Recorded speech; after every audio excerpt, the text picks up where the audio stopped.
ஓம் சுக்லாம் பரதரம் விஷ்ணும் சதிவருடம் சதுர்புஜம் பிரசன்னவதனம் தியாஜயத் சர்வவிக்னோபசாந்தய.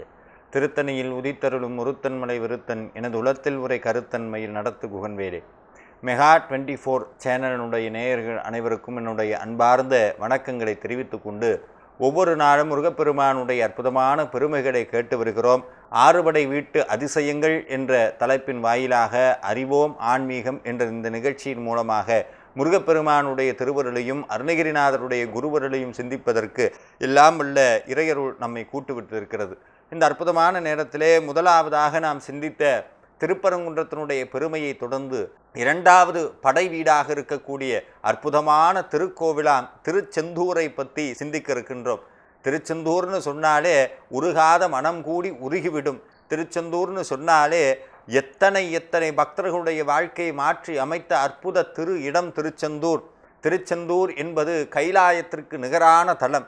இந்த பூலோகத்தில் ஒரு கைலாயம் இருக்கணும்னு சொன்னால் அது திருச்செந்தூராகத்தான் இருக்க முடியும். ஒவ்வொரு முருக பக்தர்களும் கட்டாயம் தரிசிக்க வேண்டிய முதன்மையான கோவில் திருச்செந்தூர். காரணம், முருகப்பெருமான் நடமாடக்கூடிய தெய்வமாக, பேசக்கூடிய தெய்வமாக, தன்னை பார்த்த மாத்திரத்தில் பல ஜென்மமாக தேங்கி கிடக்கக்கூடிய மலை போன்ற வினையெல்லாம் ஒரு க்ஷண மாத்திரத்தில் நெருப்பாக மாறி அதை பொசுக்கக்கூடிய அற்புத திருத்தலம் திருச்செந்தூர்.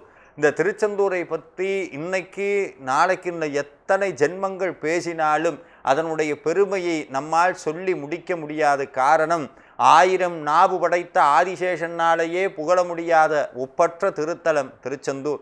இந்த திருச்செந்தூரினுடைய பெருமையை கேட்க வேண்டும் என்று சொன்னால் அதற்கு பல ஜென்ம புண்ணியம் செய்திருக்க வேண்டும். திருச்செந்தூரினுடைய பெருமையை பேச வேண்டும்னா அதை காட்டிலும் பல ஜென்மங்கள் புண்ணியம் செய்திருக்க வேண்டும். காரணம், திருச்செந்தூரினுடைய தர வரலாற்றை எழுதிய அந்த எழுதப்பட்ட அந்த ஓலைச்சுவடியே மிகப்பெரிய விஷக்காய்ச்சல் ஊருக்குள் வராமல் தடுத்த அற்புதத்தை செய்தது. அதாவது திருச்செந்தூரினுடைய தலபுராணம் எழுதப்பட்ட ஓலைச்சுவடிகளுக்கே அத்தனை ஆற்றல் இருக்கிறது என்று சொன்னால் அந்த திருச்செந்தூர் மண்ணுக்கு எவ்வளவு ஆற்றல் இருக்க வேண்டும் என்று கற்பனை செய்து பாருங்கள். இந்த அற்புதமான திருச்செந்தூரனை பற்றி பேசுவதற்கு எல்லாம் உள்ள திருச்செந்தூர் ஆண்டவர் அருமையான ஒரு சந்தர்ப்பத்தை கொடுத்திருக்கிறார். திருச்செந்தூர் முருகப்பெருமானுடைய அவதார நோக்கமாக இருந்த சூரபத்ம சூர சம்ஹாரமானது நடந்த தலம் திருச்செந்தூர். பொதுவாகவே ஒரு விஷயம் சொல்லுவாங்க, சட்டியில் இருந்தால் தான் ஆப்பையில் வரும்னு சொல்லுவாங்க. ஆனால் அதனுடைய உண்மையான பழமொழி சஷ்டியில் இருந்தால் அகப்பையில் வரும்னு சொல்லுவாங்க. மனிதர்களுக்கு இருக்கக்கூடிய முதன்மையான செல்வ வளங்களில் குழந்தை பேருங்கிறது ரொம்ப ரொம்ப முக்கியம். அவங்கவுங்களுடைய வினையினுடைய காரணமாக குழந்தை பேர் வாய்க்கவில்லை என்று சொன்னால் சஷ்டி திதி, அதாவது மகா சஷ்டி என்று சொல்லக்கூடிய கந்த சஷ்டி விரதம் இருந்தால் நிச்சயமாக அகப்பையில் குழந்தை வருங்கிறது இன்னைக்கும் கண்கூட பார்க்கக்கூடிய அதிசயமான உண்மை. அந்த சஷ்டி விரதம் இருந்து முருகனுடைய அருளை பெறுவதற்கு காரணமாக இருக்கக்கூடிய திருத்தலம் திருச்செந்தூர். 6 நாட்கள் கோலாகலமாக முருகப்பெருமானை கொண்டாடி தீர்க்கக்கூடிய அற்புத திருத்தலம் திருச்செந்தூர். அதாவது மாதம் முழுக்க திருவிழா காணக்கூடிய கோவில்களிடம் முதன்மையாக இருக்கிறது திருச்செந்தூர். இந்த திருச்செந்தூரில் திருமண பக்கமெல்லாம் அதிசயமாக தான் இருக்கும். இந்த கடல் இருக்கு பாருங்க, இந்த கடலுக்கு பெயர் வதனாரம்ப தீர்த்தம்னு பெயர். இதை யார் உருவாக்குனாங்கன்னா சிவபெருமானே முருகப்பெருமானுக்கு உருவாக்கி கொடுத்தாரா. அருணகிரிநாதர் ரொம்ப அழகாக சொல்லுவார், திங்கள் அரவு நதி சூடிய பரமர் தந்த குமர அலையே கரை பொருதுங்கிறார். என்னன்னா, திங்கள் அரவு நிலவும் பாம்பும் தலையில் சூடிய சிவபெருமான் தந்த இளமையான அலைகள் கொஞ்சி விளையாடக்கூடிய திருச்செந்தூர் கடல் உனக்காக சிவபெருமான் உருவாக்கி தந்த அற்புத அந்த கடல் கொஞ்சக்கூடிய இடம் இந்த அற்புதமான திருச்செந்தூரில் இருக்கக்கூடிய கடற்கரை. இந்த கடலினுடைய தீர்த்தத்துக்கு பெயர் வதனாரம்ப தீர்த்தம் என்று பெயர். அதற்கப்புறம் இன்னொரு தீர்த்தம் இருக்கிறது, நாழிக்கிணறு. நாழிக்கிணறுன்னு சொன்னாலே ஒரு கிணறு மாதிரி வடிவத்தில் ஒரு கையளவு சிறிய கிணறு தான், ஒரு ரொம்ப ஒட்டுன மாதிரி கடல். அந்த கடல் தண்ணி எடுத்து குடித்தோம்னா அவ்வளவு உப்பு கறிக்கும், குடிக்க முடியாது. ஆனால் இந்த நாழிக்கிணறு தீர்த்தத்தை சாப்பிட்டா தேன் மாதிரி இனிக்குது. காரணம், இது முருகன் தன் திருக்கை வேளாளினாலே உருவாக்கிய அற்புத தீர்த்தம் நாழிக்கிணறு தீர்த்தம். இந்த தீர்த்தத்தை எடுத்து தான் முருகப்பெருமான் சிவபெருமானுக்கு பூஜை பண்ணுறார். அங்கே இருக்கக்கூடிய முருகனுடைய திருவுருவ விக்கிரகம் பூஜா மூர்த்தியாக இருக்கிறார். கையில் தாமரை மலரோடு ஒரு கையில் இருக்க ஜபமாலைன்னு முருகப்பெருமான் சிவபெருமானை பூஜித்த கோலத்தோடு இருக்கக்கூடிய அற்புத தலம் திருச்செந்தூர். இன்னைக்கும் முருகப்பெருமானுக்கு பின்னாடி பார்த்தீங்கன்னா பஞ்சலிங்கம், முருகப்பெருமானால் பிரதிஷ்டை செய்யப்பட்ட பஞ்சலிங்கம் இருப்பதை காணலாம்.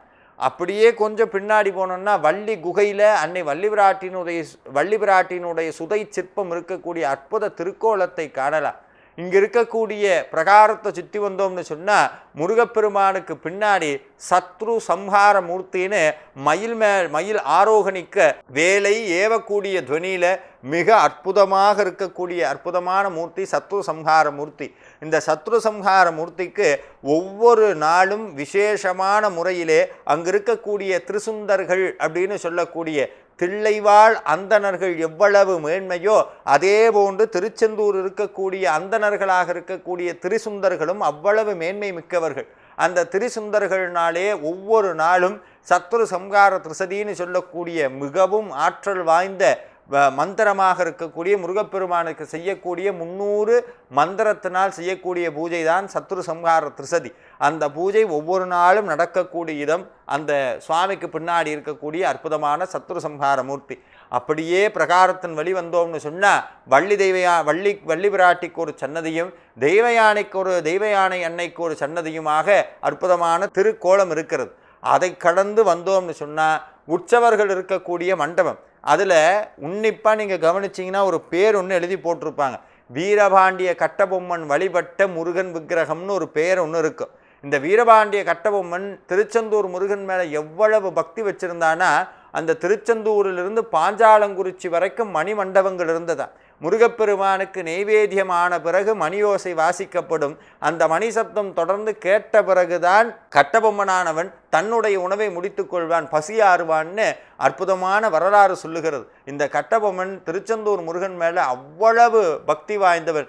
எத்தனையோ முறை திருச்செந்தூர் முருகன் கட்டபொம்மனுக்கு கனவிலே காட்சி கொடுத்து எத்தனையோ திருப்பணிகளை செய்திருக்கிறார். ஊவே சுவாமிநாத ஐயர்னு சொல்லக்கூடிய தமிழ் தாத்தா தன்னுடைய ஒரு புஸ்தகம் ஒன்று எழுதியிருக்கிறார். அதில் இந்த திருச்செந்தூருக்கு மிக அருகிலே இருக்கக்கூடிய திருநெல்வேலியில் அற்புதமான ஒரு கோவில் இருக்கிறது, குறுக்குத்துறை சுப்பிரமணிய சுவாமி திருக்கோவில். இன்னைக்கு இருக்கக்கூடிய திருச்செந்தூர் கருவறையில் இருக்கக்கூடிய முருகனுடைய திருவுருவ விக்கிரகம் செய்யப்பட்ட இடம் குறுக்குத்துறை முருகன் கோவில். அங்கே தமிழ் தாத்தா ஊவே சுவாமிநாத ஐயர் சில காட்சிகளை கண்டதையெல்லாம் பதிவு பண்ணி வச்சிருக்கிறார். அந்த குறுக்குத்துறையில் நிறைய படித்துறைகள் இருக்குமா. அந்த படித்துறைகள் அத்தனை சைவ அடியார்களும் உட்கார்ந்து கண்கொள்ளா காட்சியாக அந்த முருகனையும் சிவபெருமானையும் பூஜை பண்ணக்கூடிய காட்சி நடைபெறுமா. அதை பற்றி நிறைய விஷயங்கள் எழுதியிருக்கிறார். அந்த குறுக்குத்துறை சுப்பிரமணிய சுவாமி கோவிலில் தான் முருகப்பெருமானுடைய திருவுருவ விக்கிரகம் செய்யப்பட்டது. அதனுடைய வரலாறெல்லாம் இன்னைக்கு நீங்கள் போனால் அங்கே பார்க்க முடியும். எவ்வளவு வெள்ளம் வந்தாலும் கோவிலையே மூழ்கடித்து வெள்ளம் சென்றாலும் கோவிலுக்கு இன்றளவும் எந்த ஒரு பாதிப்பும் இல்லாமல் இருக்கக்கூடியது. நேரில் போய் பார்க்கணும். அது இல்லாமல் மேலே போனீங்கன்னா அற்புதமான ஒரு முருகன் இருக்கிறார். குறுக்குத்துறை முருகன் கோவிலுக்கு போகிறவங்க கட்டாயம் மேலே ஒரு முருகன் கோவில் இருக்கிறது, அங்கேயும் போய் சுவாமியை பார்க்கணும். இங்கே வெள்ளம் வந்துருச்சுன்னா உடனே உள்ளே இருக்கிற முருகனை கொண்டு போய் உற்சவர் முருகனை கொண்டு போய் அந்த மேலே கோவிலில் தான் வைக்கிறாங்க.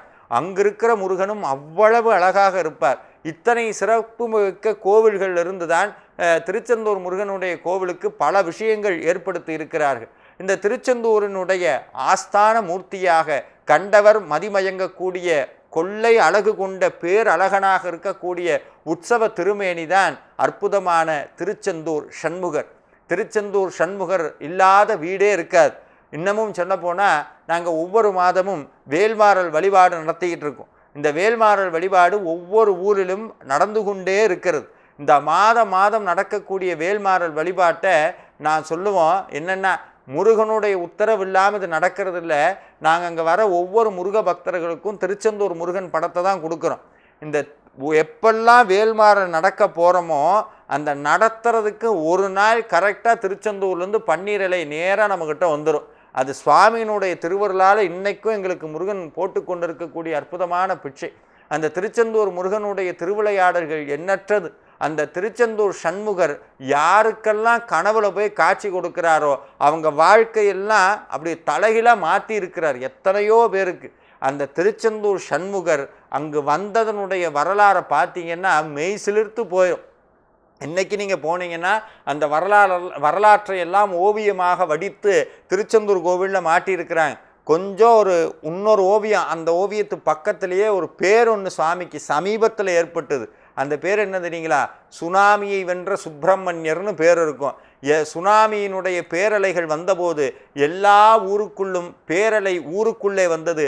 திருச்செந்தூருக்குள் மட்டும் பொங்கிய அலை அதே வேகத்தில் பின்னாடி சென்றது. அந்த பதிவு செய்து அங்கே மாட்டி வைத்திருக்கிறார்கள் சுனாமியை வென்ற சுப்பிரமணியர்னு.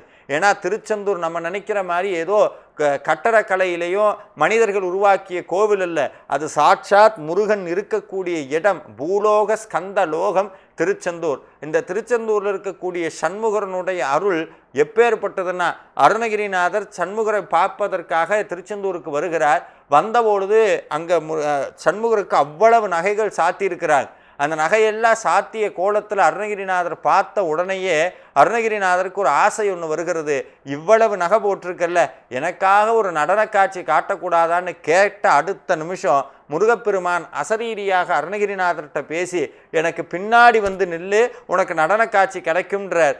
அருணகிரிநாதர் பின்னாடி வந்து நிற்கிறார். தன்னுடைய தகப்பன் மாதிரியே ஒரு காலை தூக்கி கொண்டு நடராஜர் மாதிரி நடன காட்சி காட்டுறார்.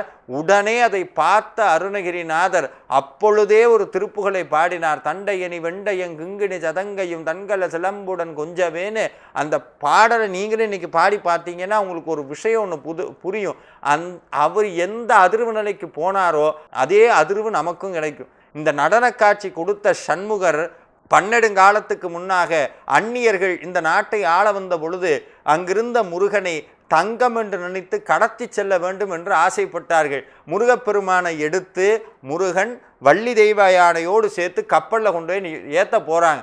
அங்கிருந்து அத்தனை பேரும் எதிர்த்து போராடி உயிர் தியாகம் பண்ணுறாங்க. அத்தனை பேரையும் கொன்று இவங்க அத்தனை பேரையும் தள்ளி விட்டுட்டு அந்த முருகனுடைய இன்னைக்கு பார்க்கக்கூடிய சண்முகரையும் வள்ளி பிராட்டியும் தெய்வ யானை நாச்சியாரையும் தூக்கி கொண்டு கப்பலில் வைத்து அந்த போர்ச்சுகீசியர்கள் செல்லுகிறார்கள். கொஞ்ச நேரத்துக்கு அப்புறம் கடலில் ஒரு பகுதி போனதுக்கப்புறம் பெரும் அலை ஏற்படுகிறது. கப்பல் அப்படியே தடுமாறுது. கூட இருந்தவன் சொன்னால், நம்ம ஒரு வீட்டை கொள்ளையடித்தோம், கஜானாவை கொள்ளையடித்தோம், ஆட்டை கடிச்சு மாட்டை கடிச்சு கடைசியில் அவங்க கும்பிட்ட சாமியவே தூக்கிட்டு வந்துட்டோமே, அதனால தான் இந்த கப்பல் கடந்து இப்படி ஆடுது. நம்ம தூக்கிட்டு வந்த சாமியெல்லாம் தூக்கி கீழே போட்டோம்னா தான் இந்த கப்பல் தப்பிக்கும்னு அதிலிருந்து எவனோ ஒருத்தனுக்கு நல்ல புத்தி வந்திருக்கு. உடனே அங்கிருந்து அந்த தலைவன் சொன்னானா, எல்லாத்தையும் தூக்கி கீழே போடுங்கன்னு. இதற்கு முன்னாடி கொள்ளையடித்த அத்தனை விக்கிரகங்களையும் கடலில் தூக்கி வீசுகிறாங்க. வீசினதுக்கப்புறம் அலைகள் எல்லாம் குறைகிறது, காற்று குறைகிறது, கப்பல் செல்கிறது. இது நடந்து பல வருஷங்களுக்காக திருச்செந்தூர் கோவிலில் உற்சவரே இல்லாமல் இருக்குது. அப்போ தர்மகர்த்தாவாக இருந்த மகான் வடமலை பிள்ளை, பேரே பாருங்க, தர்மகர்த்தா. கோவிலில் தர்மத்தை காப்பதற்காக இறைவனால் தேர்ந்தெடுக்கப்பட்டு கொடுக்கக்கூடிய பதவிக்கு பெயர் தான் தர்மகர்த்தான்னு சொல்லுவாங்க. இன்றைக்கி இருக்கிற மாதிரிலாம் கிடையாது. இன்றைக்கெல்லாம் கோயில் எது கிடைக்கும் நம்ம கொண்டு போகலான்னு இருக்கிறாங்க. அப்படி இல்லை, எதை கொடுக்கலான்னு இருப்பாங்க. இந்த மீனாட்சி கோயிலோடைய வரலாறெல்லாம் பின்னாடி சொல்ல போகிறோம். அதனுடைய தர்மகர்த்தா வரலாறுலாம் கேட்டிங்கன்னா கண்ட தண்ணி வந்துடும். தங்க உயிரையே கொடுத்து கோவிலை காப்பாற்றினாங்க. அப்பேற்பட்ட மகானாக இருந்த வடமலை பிள்ளை கோவிலுக்கு ஒரு புதிய உற்சவர் செஞ்சு வைக்கணும்னு ஆசைப்படுறார். அந்த செஞ்சு முடிச்சாச்சு. அன்னைக்கு கனவுல முருகப்பெருமான் வரார். நான் கடலுக்குள்ளே தான் இருக்கிறேன், முத்து குளிக்கிறவங்களை கூட்டிகிட்டு வந்து என்னை எடுங்கிறார். கனவுலேயே வடமலை பிள்ளை முருகன்கிட்ட பேசுகிறார், ஐயா அவ்வளோ பெரிய கடலை நான் உங்களை எங்கே வந்து தேடுறதுன்னு. கவலைப்பட வேண்டாம், எங்கே கருடன் வட்டமிடுகிறதோ, எங்கே எலுமிச்சம்பழம் மிதக்கிறதோ அங்கே நான் இருக்கிறேன்னு சொல்கிறார். உடனே கப்பலில் ஆட்கள் எல்லாம் கூட்டி கொண்டு கொஞ்சம் தூரம் போகிறார். எலுமிச்சம்பழம் மிதக்குது, மேலே பார்க்குறார், கருடன் வட்டமிடுகிறது. அந்த இடம்தான் தெரிஞ்ச. அதுக்கப்புறம் அத்தனை பேரையும் கீழே குதிக்க சொல்கிறாங்க. தேடி பார்க்குறாங்க. முதல்ல நடராஜர் கிடைக்கிறார், நடராஜரை கொண்டு போகிறாங்க. அதுக்கப்புறம் வள்ளி, தேவயானை, சண்முகர்னு 3 பேரும் கிடைச்சாங்க. வடமலை பிள்ளை அத்தனை பேரை 3 பேரையும் தன்னுடைய குழந்தை போல தூக்கி கொண்டு கப்பலில் வைத்து நேராக திருச்செந்தூர் வந்து சேர்ந்தார். இன்னைக்கு நம்ம பார்க்கக்கூடிய முருகனுடைய திருவுருவ விக்கிரகம் பன்னெடுங்காலமாக கடலுக்குள்ளே இருந்து முருகனுடைய திருவருளினாலே வடமலை பிள்ளை மூலமாக வந்த மூர்த்தி சண்முகர். மறந்துடக்கூடாது. அதனால தான் இன்றைக்கி சண்முகருடைய முகத்தில் அந்த வடுக்கள் எல்லாம் இருக்கும். அந்த ரொம்ப நாள் அந்த உப்பு தண்ணியிலேயே இருந்தங்காட்டி அந்த வடுக்கள் எல்லாம் அப்படியே பார்க்க முடியும். அந்த முருகனுடைய ஆற்றல் சக்தி எப்பா சொல்லி முடியாது. அவரை போய் பார்த்துட்டிங்கன்னா போதும், பேசுவார், கூட பேசுவார். அதனால தான் அருணகிரிநாதர் நெத்தியில் அடித்த மாதிரி சொன்னார், ஏன் உன் தலையெழுத்து போகணும்னா நேராக திருச்செந்தூர் போடான்னார். திருச்செந்தூர் போயிட்டேன்னா முருகன் உன் தலையில் திருவடியை வைப்பார். எப்போ முருகனுடைய திருவடி உன் தலையில் படுதோ அப்பொழுதே உன்னுடைய தலையெழுத்து மாற்றப்படுங்கிறார். தேங்கடம்பின் மால்வட்டழிந்தது பூங்கொடி யார் மனம், மாமையிலோன் வேல்வட்டழிந்தது வேலையும் சூரனும் வெற்பும், அவன் கால் வட்டு அழிந்தது இங்கு என் தலைமேல என் கையெழுத்தேன்னு அருணகிரிநாதர் சத்தியம் பண்ணி கொடுத்த இடம் திருச்செந்தூர். இந்த திருச்செந்தூரனுடைய தல வரலாறு அதை எடுத்து படித்தோம்னா மெய் சிலிர்த்தணும். இந்த தல வரலாறை எழுதினவருக்கு பேர் வென்றிமலை கவிராயர். அவர் யாருன்னா இந்த திரிசுந்தரர்கள்னு சொன்ன பாருங்க, அங்கே இருக்கக்கூடிய அந்தணர்கள் கூட்டத்தில் பிறந்த ஒரு அடியார். அவருக்கு ஏதோ விதிவசத்தின் காரணமாக படிப்பு ஏறலை. சரின்னு கொண்டு போய் திருக்கோவிலினுடைய மடப்பள்ளி, இறைவனுக்கு திரு அமுது செய்யக்கூடிய இடம், சமைக்கக்கூடிய இடம், அந்த இடத்துல ஒரு வேலையை செய்கிறார். ஆனால் இயற்கையிலேயே அவருக்கு அந்த தியான நிலை கைகூடிடுது. முருகனை நினச்சாருன்னா அப்படியே உட்காந்துருவார், சுற்றி என்ன நடக்குதுன்னு தெரியாது. அங்கே முருகனுக்கு பூஜை நடந்துக்கிட்டு இருக்கு, அபிஷேகம் அலங்காரம் எல்லாம் ஆகிட்டுருக்கு. இங்கே இவர் நெய்வேத்தியம் பண்ணணும். ஆனால் மனுஷன் உட்கார்ந்த நேரத்தில் தியான நிலைக்கு போயிடுறார். இங்கே சமைக்கிறத மறந்துடுறார். அங்கே எல்லோரும் நெய்வேத்தியமுங்கன்னு தேடுறாங்க. இங்கே சமையல் கட்டுக்கு வந்து பார்த்தா வென்றிமலை உட்கார்ந்துருக்கிறார் தியானத்தில். உடனே அவரை கொண்டு போய் பிடிச்சி அடிக்கிறாங்க. இந்த மாதிரி சாமிக்கு செய்ய வேண்டிய நெய்வேத்தியத்தை செய்யாமல் இப்படி இருக்கிறியேன்னு தன்னுடைய வாழ்க்கையை முடிக்க வேண்டும் என்று சொல்லி நேராக கடலில் குதித்து தற்கொலை பண்ணணும்னு வென்றிமலை போகிறார். அப்பன்னு ஒரு அசரீரி கேட்குது, நில்லுன்னு. திரும்பி பார்த்தா 12 கைகளோடு முருகப்பெருமான் கோலாகலமாக காட்சி கொடுக்கிறார். அந்த காட்சியை கண்டு கண்ணீர் ததும்ப இந்த ஏழையும் ஆட்கொண்ட கருணாமூர்த்தியே முருகான்னு சரணமடைகிறார். அப்பொழுது முருகன் திருவாக்கினாலே செவலூர் ஸ்ரீ கிருஷ்ண சாஸ்திரியை போய் பாருன்னு கட்டளை வருது. நேராக மறுநாளே தன்னுடைய நியமங்கள் எல்லாம் முடித்து கொண்டு செவலூர் கிருஷ்ணசாஸ்திரியை போய் இந்த வென்றிமலை பார்க்குறார். அதுக்கு முன்னாடியே முருகன் கனவுல போய் சொல்லிட்டார், இந்த மாதிரி என்னுடைய பக்தன் வருவான், அவனுக்கு திருச்செந்தூரனுடைய ஸ்தல புராணத்தை பூரா சொல்லு, அவன் வடமொழியில் இருக்கக்கூடிய அந்த புராணத்தை தமிழிலே இயற்றக்கூடிய வல்லமை பெற்றிருக்கிறான், இயற்றுவான்னு சொல்கிறார். நேராக போகிறார். நான் முன்பே சொன்னேன் இவருக்கு படிப்பு வாசனையே கிடையாதுன்னு. நேராக போனார். கிருஷ்ணசாஸ்திரிகிட்ட போய் சொன்னார், நான் தான் வென்றிமலையினார். முருகன் நேத்தே கனவுல வந்து என்னுடைய அடியார் வருவார்னு சொன்னார், வந்துட்டீங்க உட்காருங்கன்னு சொல்லி இவர் சொல்ல அதை கேட்ட அடுத்த நிமிஷம் அதே வினாடியில் ஒரு பாட்டு என்னென்னா, இவர் என்னென்ன வரலாறை சொல்கிறாரோ அது அத்தனையும் தமிழில் பாட்டாக மாற்றினார். மொத்த வரலாற்றையும் பாட்டாக மாற்றி திருச்செந்தூர் ஸ்தல புராணத்தை முழுதாக முடித்து விட்டார் ஒரே நாளில். இது அப்படியே கொண்டு போய் என்ன பண்ணணும், அரங்கேற்றணும். ஒரு நூலை ஏற்றணும்னா அது அரங்கேற்றணும். நேராக திருச்செந்தூருக்கு கொண்டு வந்தார். அவர் சொல்கிறார், நான் திருச்செந்தூர் ஸ்தல புராணத்தை ஏற்றிருக்கிறேன்னு. எல்லாரும் சிரித்தாங்க. ஏண்டா நேற்று வரைக்கும் நீ சமையல்காரன், நீ என்ன கம்பனா, இல்லை நீ வந்து யார், நீ வந்து ஒரு ஸ்தல புராணத்தில் எழுதுனன்னு சொன்னால் நாங்கள் ஒத்துக்கணுமான்னு கிண்டல் பண்ணி வெளியே அனுப்புகிறாங்க. மனமுடிந்து போன வென்றிமலை கவிராயர் அப்பொழுதே அந்த திருச்செந்தூர் ஸ்தல புராண ஏடுகளை எல்லாம் கடலில் தூக்கி வீசிட்டு தியானத்தில் உட்காந்துட்டார். என்னமோ பண்ணுங்க, எனக்கு இதுக்கு சம்மந்தம் இல்லை, முருகன் சொன்னது உண்மையானா என்னமோ நடக்கட்டும்னு உட்காந்துட்டார். இந்த ஓலைச்சுவடிகள் அத்தனையும் மிதந்து நேராக இலங்கைக்கு பனைமுறிங்கிற இடத்துக்கு அந்த ஓலைச்சுவடிகள் போய் சேருது. அதை ஒருத்தர் எடுத்து படித்து பார்க்குறார். அத்தனையும் அற்புதமான வார்த்தைகள், ஏதோ தெய்வீக சம்பந்தமான நூலுன்னு தன்னுடைய வீட்டு பூஜைறையில் போய் அதை வச்சிடுறார். அப்போ தான் அந்த ஊரை சுற்றி ஒரு விதமான விஷக்காய்ச்சல் பரவி கொண்டிருக்கிறது. அந்த ஓலைச்சுவடி இருந்த அந்த ஒரு குறிப்பிட்ட இடத்துல மட்டும் அந்த விசைக்காய்ச்சல் பரவாததை கண்டு அப்பொழுதுதான் மக்கள் புரிந்து கொண்டார்கள் இந்த ஓலைச்சுவடியில் இருக்கக்கூடிய அத்தனை மகா மந்திரங்கள்னு. அதை பிற்காலத்தில் பிரதி எடுத்து திருச்செந்தூரனுடைய ஸ்தலபுராணம் வந்து இன்னைக்கு நம்ம படிக்கக்கூடிய திருச்செந்தூர் ஸ்தலபுராணம் வென்றிமலை கவிராயரனாலே இயற்றப்பட்டது. அதற்கப்புறம் முருகப்பெருமானுடைய திருவருளால் வென்றிமலை கவிராயனுடைய புகழ் உலகமெங்கும் பரவியது. அப்படித்தான் வென்றிமலை கவிராயரை ஆட்கொண்டு திருச்செந்தூரினுடைய ஸ்தல புராணம் இன்று நமக்கு கிடைத்திருக்கிறது. இது மட்டுமல்ல, திருச்செந்தூரிலே பேசாத ஊமை பேசியது குமரகுருபரர். உங்கள் எல்லாருக்கும் தெரியும், குமரகுருபரர் தமிழில் அசைக்க முடியாத மாற்ற முடியாத பெரும் புலவர், பிறவி ஊமை. அவங்க அப்பா அம்மா திருச்செந்தூர் முருகன்கிட்ட வேண்டுறாங்க, என் குழந்தை பேசணும் அப்படின்னு. தவம் இருக்கிறாங்க, ஆனால் குழந்தை பேசலை. ஒரு கட்டத்தில் மனம் முடிந்து போய் குழந்தையோடு தற்கொலை பண்ணிக்கணும்னு நேராக குழந்தையை கூட்டிக் கொண்டு கடலில் செல்லும்போது அந்தனர் வேடத்தில் வந்த முருகப்பெருமான் தன் கையில் பூவோடு அப்படி நிற்கிறார்.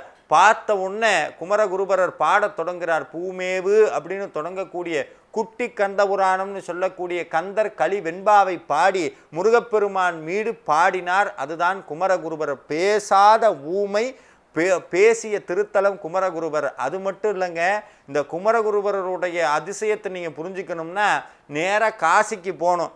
இன்னைக்கு காசிக்கு போனீங்கன்னா காசியில் தமிழ் மடமும் குமரகுருபரருடைய அற்புதமான கோவில் இதெல்லாம் எப்போ வந்ததுன்னா நவாபுனுடைய காலகட்டத்தில் வந்தது. முகலாயர்கள் ஆட்சி செய்து கொண்டிருந்த போது இங்கிருந்து நேராக காசிக்கு செல்கிறார் குமரகுருபரர். அங்கே காசி விஸ்வநாதர் கோவில் பூட்டப்பட்டிருக்கிறது, அது திறக்கணும். அங்கே இருக்கக்கூடிய இன்னொரு சிவன் கோவிலை செப்பனிட்டு கும்பாபிஷேகம் பண்ணணும். தான் இருப்பதற்கு மடம் வேணும். இந்த 3 கோரிக்கைகளோடு நவாப்கிட்ட போய் பேசணும். நவாபுக்கிட்ட போய் நிற்கிறார். இவர் டிரான்ஸ்லேட்டர், அதாவது தன்னுடைய மொழியை மாற்றி நவாபினுடைய மொழிக்கு மாற்றி சொல்வதற்காக ஒரு ஆளையும் கூப்பிட்டு போகிறார். நவாப் கிண்டல் பண்ணி சொன்னானா, என் மொழியிலேயே உன்னால் பேச முடியலையே, உனக்கு எதுக்கு நான் இதெல்லாம் செய்யணும்னு சொன்னோன்னே மனம் வெதும்பிய குமரகுருபர் நேராக அன்னை சரஸ்வதியை நோக்கி தவமுயற்றி தவமிருந்து ஒரு மந்திரத்தை பாடினார்.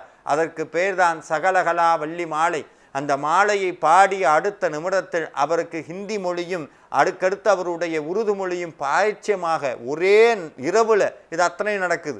ஒரே இரவில் நடந்து மறாவது நாள் குமரகுருபரர் அதே நவாப் கிட்ட போகிறார். ஆனால் நடந்து போல, நீ சிம்மாசனத்தில் உட்கார்ந்து தானே இத்தனையும் பேசுகிற, நீ என்ன சிம்மாசனத்தில் உட்கார்ந்து நான் சிம்மத்திலே வரண்டான்னு சிங்கத்து மேல் உட்கார்ந்து குமரகுருபரர் போனார். போனது ஆச்சரியம் அல்ல, அவனுடைய மொழியிலேயே வாதாடுறார். என்னடா அது, நேற்று பக்கத்தில் ஒருத்தர் டிரான்ஸ்லேட்டர் வச்சு பேசினாள், இன்னைக்கு இவ்வளவு சுத்தமாக நம்ம மொழியை பேசுகிறாரேன்னு சொல்லி அதிர்ந்து போன நவாப் உங்களுக்கு என்ன வேணும்னு கேட்க 3 கோரிக்கையை வைக்கிறார். காசி கோயிலை திறக்கணும், நான் வேணுங்கிற கோயிலுக்கு இடம் கொடுக்கணும், மடம் கட்டணும், இத்தனையும் சொல்கிறார். அடுத்தடுத்து அத்தனையும் நடந்தது காரணம் குமரகுருபரனுடைய பக்தி. அந்த பக்திக்கு காரணம் திருச்செந்தூர் முருகப்பெருமானுடைய திருவருள். இந்த அற்புதமான திருச்செந்தூரில் எத்தனையோ அதிசயங்கள் இருக்கிறது. அது முதல் அதிசயம் கடலும் நாளிக்கிணறும், 2வது அதிசயம் முருகப்பெருமானுடைய சண்முகர் விக்கிரகம், 3வது அதிசயம் பன்னீரிலை விபூதி. யாரெல்லாம் திருச்செந்தூரில் சென்று முருகனுடைய திருவருளார் பன்னீரிலை விபூதியை வாங்குகிறார்களோ அது அத்தனையும் முருகப்பெருமான் கொடுக்கக்கூடிய விபூதி. அதனால தான் அதுக்கு பன்னிரு கை விபூதின்னு முருகப்பெருமான் 12 கைகளினாலே கொடுக்கக்கூடிய விபூதி பன்னீரிலை விபூதி. இத்தனை சிறப்புமிக்க திருச்செந்தூருக்கு முருகன் அழைத்தால் செல்லணும். நம்ம நினச்சி போகக்கூடாது, முருகன் நினச்சி கூப்பிடணும். அவர் எப்படி நினைக்க வைக்கிறது? திருச்செந்தூர் திருப்புகளை தினந்தோறும் வீட்டில் பாடினோம்னு சொன்னால் முருகன் உங்களை திருச்செந்தூருக்கு வர வைப்பார், உங்களை பார்ப்பார். பார்த்த அடுத்த நொடி தலையெழுத்து மாறும், வாழ்க்கை மாறும். திருச்செந்தூர் செல்லுங்கள், முருகனை காணுங்கள், வாழ்க்கை மாறும். நன்றி. முருகாச்சரண.